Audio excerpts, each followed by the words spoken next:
there's a whole bunch of people who try to automate the whole thing. Yeah. I don't think that works. Maybe a version of that works, but that's kind of like in the 70s when we had the waterfall model of software development. Even though really, right? I started out, I built a very minimal version. I played with it. I need to understand how it works, how it feels, and then it gives me new ideas.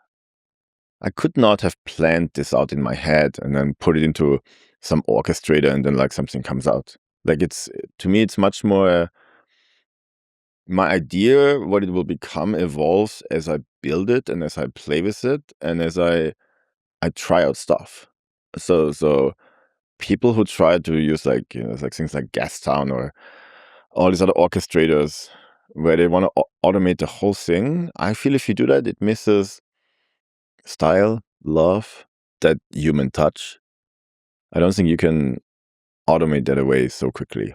So you want to keep the human in the loop, but at the same time, you also want to create the agentic loop where it is very autonomous while still maintaining the human in the loop. Yeah. I mean, it's a tricky balance, right? Because you're all for your big CLI guy, you're big on closing the agentic loop. So what's the right balance? Like, where's your role as a developer? You have 3 to 8 agents running at the same time. And then maybe one builds a larger feature. Maybe with one I explore some idea I'm unsure about. Maybe 2, 3 are fixing little bugs or like writing documentation. Actually, I think writing documentation is always part of a feature. So most of the docs here are auto-generated and just infused with some prompts. So when do you step in and add a little bit of your human love into the picture? I mean, one thing is just about what do you build and what do you not build,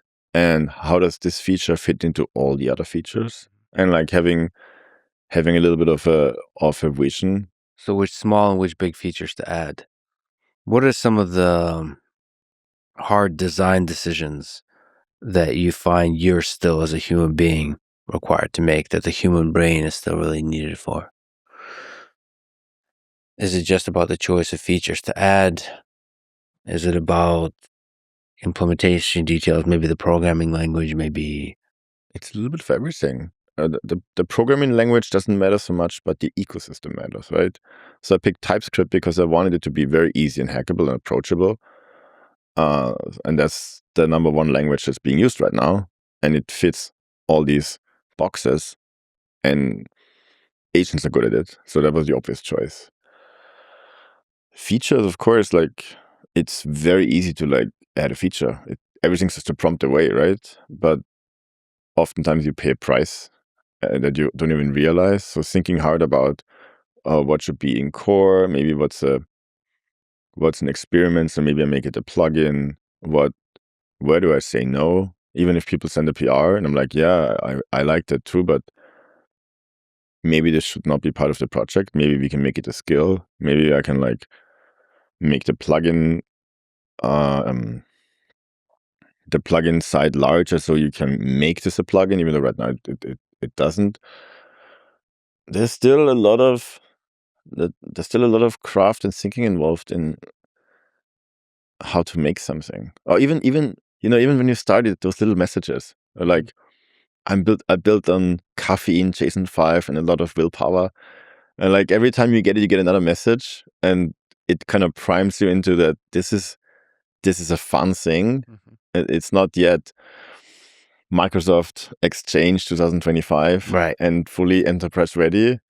And then when it updates, it's like, oh, I'm in. It's cozy here. Like something like this that like makes you smile. Agent would not come up with that by itself. That's just how you build software that delights.